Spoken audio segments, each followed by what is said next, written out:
Good morning, very good morning everybody.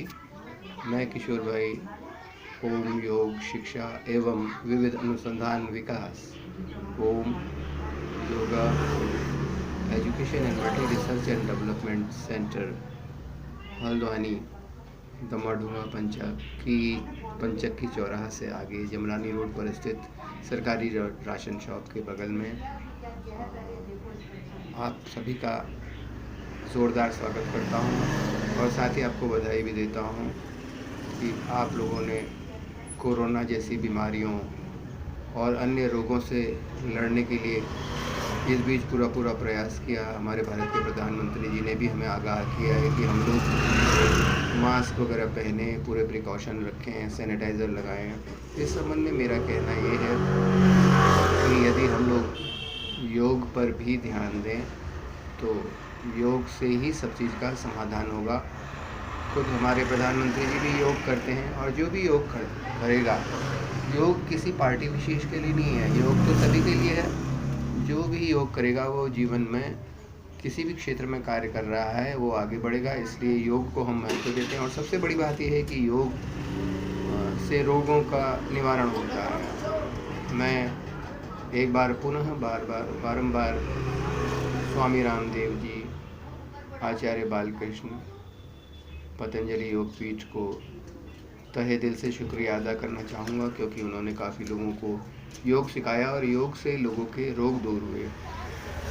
जो रोग बहुत ही ज़्यादा सीरियस डिजीज़ थी और उन रोगों का निवारण जो है योग के द्वारा हो सकता है। उसमें आपका पैसा भी खर्च नहीं होता है।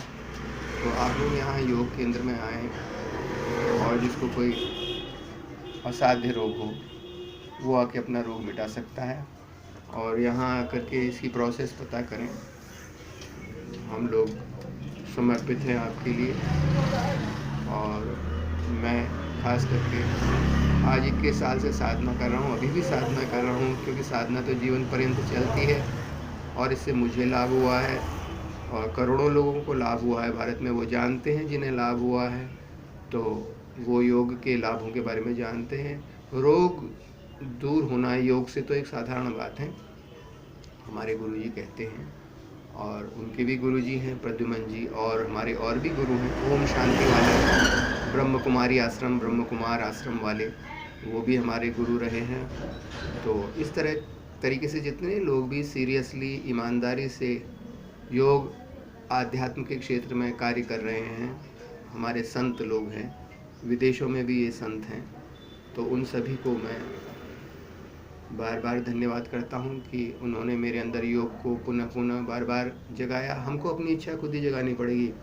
यदि आप अपने रोग दूर करना चाहते हैं तो आप योग अवश्य करें और यहाँ आकर योग सीखें और जीवन का एक उच्च स्तर आप प्राप्त कर सकते हैं और हर समस्या का समाधान आपको योग के द्वारा ही मिलेगा। ये बात मानी हुई है, चाहे आप देर में शुरू करें सीखना या फिर कई नुकसान उठाने के बाद या फिर उससे पहले ही। तो आप सभी को आने वाले दीपावली त्यौहार की बहुत एडवांस में शुभकामनाएं। लेकिन आपसे एक रिक्वेस्ट और है कि दिवाली में आप लोग पॉल्यूशन से बचें।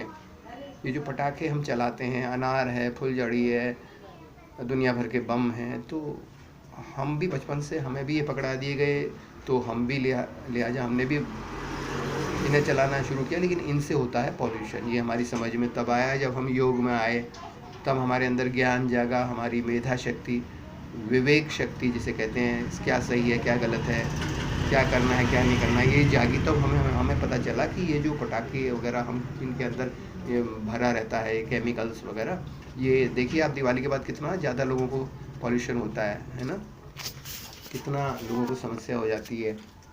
तो इस समस्या से बचना है, सांस लेने में कितना पॉल्यूटेड हो जाता है वातावरण। तो यदि घी के दिए जलाएं, घर में अच्छा घी मिल जाए, पतंजलि का घी ले लीजिए प्योर, या घर में गाय है तो उसका गाय को अच्छा खिलाइए, उसकी सेवा कीजिए और उसके दूध से बना हुआ जो घी है उसके दिए जलाएं।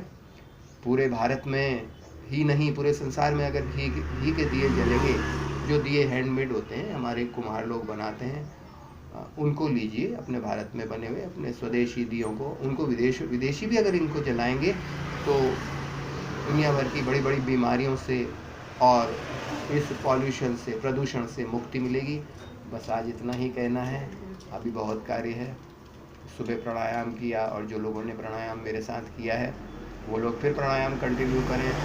कुछ लोग तो घबरा जा रहे हैं सर्दी से। अरे सर्दी, वर्षा, तूफान, आंधी से क्यों घबराना है? आपके अंदर तो बहुत शक्ति है। आप भगवान के पुत्र पुत्री हैं और मनुष्य शरीर आपको मिला है। और भी शक्तियाँ और जीवों में भी हैं जो भगवान ने बनाए हैं, लेकिन सबसे ज़्यादा मनुष्य डेवलप्ड है। तो मनुष्य को क्या करना है? योग करना है। रोज़ सुबह उठ करके योग करें। मेरे पास आ जाएं, मैं आपको बतलाऊंगा। यहाँ पर जो लोग आ सकते हैं, हरिद्वार पतंजलि में जाके सीख सकते हैं और जगह जगह सेंटर्स बने हैं योग के। पतंजलि योग पीठ ने बहुत ही अच्छा कार्य किया है इस क्षेत्र में, लेकिन थोड़ी साधना, थोड़ा कष्ट तो उठाना ही पड़ता है किसी अच्छे उद्देश्य की प्राप्ति के लिए। हाँ, सहज योग भी होता है। लोग कहते हैं कि भाई हमें ऐसा योग सिखा दीजिए जो बड़ा आसान हो, जिसमें हमें कष्ट ना हो। अब ये सब तो कष्टप्रद है। इतने प्राणायाम हम करेंगे, इतने व्यायाम करेंगे, यौगिक व्यायाम, और इतना ज़्यादा यौगिक आसन करेंगे तो हमें कष्ट होता है। तो भाई कष्ट आपको महसूस ही नहीं होगा यदि आप एक बार आदत डाल लेंगे, और आप ऐसे साधक बन जाएंगे, इतने अच्छे फिट हो जाएंगे मेंटली और फिज़िकली। यदि आप योग को पकड़ेंगे, प्राणायाम, आसन और यौगिक व्यायाम को पकड़ेंगे, थोड़ी देर तो करना है आपने। सुबह 5:30 जो लोग नहीं उठ पाते उनके लिए 5:30, जो उठ पाते हैं वो 5 बजे से आरंभ कर सकते हैं, हमारे पास आ सकते हैं। और 7:30 बजे तक आप कर लीजिए दिन भर। उसके बाद आप कर्म योग कीजिए। ये तो हमारे गुरुजी भी कहते हैं, बाबा स्वामी रामदेव जी, और भी काफ़ी लोग ध्यान योग करते हैं। वो आप सुबह 7:30 बजे तक कर लीजिए। उसके बाद आप और कार्य आरंभ करिए। अब जिनके वहाँ दूध आता है सुबह सुबह दुकानों में, तो वो तो उठ जाते हैं सुबह, वो भी कर्म योग है। लेकिन ये सांस प्रश्वास का जो है, ये आपको प्राणायाम का अभ्यास अवश्य करना चाहिए, और ऐसे वातावरण में करना चाहिए जहाँ पर पॉल्यूशन ना हो। सुबह सुबह गाड़ियाँ चलती हैं, पेट्रोल से धुआं निकलता है ना, तो ये सब स्वास्थ्य के लिए हानिकारक है। सुबह कम से कम आप लोग, अब जिनके लिए बहुत ज़रूरी है, रात्रि को कार्य करना ज़रूरी होता है, ट्रक यहाँ से वहाँ ले जाते हैं, है ना, तो उनकी बात अलग, लेकिन वो भी कर सकते हैं समय निकाल के। जब उठ गए, जब से जागे तब से सवेरा, हमारे पिताजी कहते थे। तो श्री जगदीश चंद्र पांडे जी, दीप ज्योति होटल के मालिक, और श्रीमती लीला पांडे, उन्होंने भी हमें शिक्षा की ओर, जो प्रधानाचार्य रहीं नैनीताल में दीप ज्योति होटल, उन्होंने भी हमें शिक्षा की ओर प्रेरित किया। आज हम शिक्षा के अनुसंधान और विकास का कार्य कर रहे हैं विश्व स्तर पर। तो जो लोग बच्चे पढ़ने में कमज़ोर हैं वो यहाँ आ सकते हैं हमारे पास। हल्द्वानी के आसपास के लोग ही आएँ। और यहाँ जो है फीस क्या है, कुछ नहीं है, कंट्रीब्यूशन है। हाँ, लेकिन हमें कोरोना की सेफ्टी पूरी आपको रखनी पड़ेगी। कोरोना की ये आपके रिस्क पर है, और सरकार भी विद्यालय खोलना चाहती है। कौन नहीं चाहता है कि विद्यालय खोले, लेकिन ऐसा ना हो कि कहीं लोगों को विद्यालय में जा कर के कोई प्रॉब्लम खड़ी हो जाए। तो अगर विद्यालय आते हैं, जब भी सरकार हमारी खोलती है, जल्दी खुल जाएंगे, और लेकिन आपको सेफ्टी रखनी है, क्योंकि पॉपुलेशन इंडिया में बहुत ज़्यादा है, above 130 crore the people are there, the children are so many, so we have to control the population also, then only we can solve all these problems. और योग अवश्य करेंगे तो आपको मालूम हो जाए कि हम पॉपुलेशन को कैसे कंट्रोल कर सकते हैं, कैसे ब्रह्मचर्य को धारण कर सकते हैं हमारे बच्चे, है ना, 18, 19, 20, 21 साल तक। और जिनको विवाह करना होता है वो विवाह कर लेते हैं, जिनको नहीं करना होता है वो आजीवन ब्रह्मचारी रहते हैं, और एक अद्भुत जीवन जी सकते हैं और संसार का भला कर सकते हैं, स्वामी रामदेव जी की तरह, और भी कई ब्रह्मचारी हैं उनकी तरह।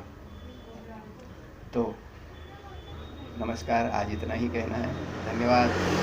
ओम नमः शिवाय। आप सबके स्वास्थ्य और मंगल की कामना करते हुए मैं अभी कुछ क्षणों के लिए आपसे विदा लेता हूँ। आपका अपना किशोर भाई, योर रियल वेल विशर किशोर भाई। ओम नमः शिवाय। जय राम जी की।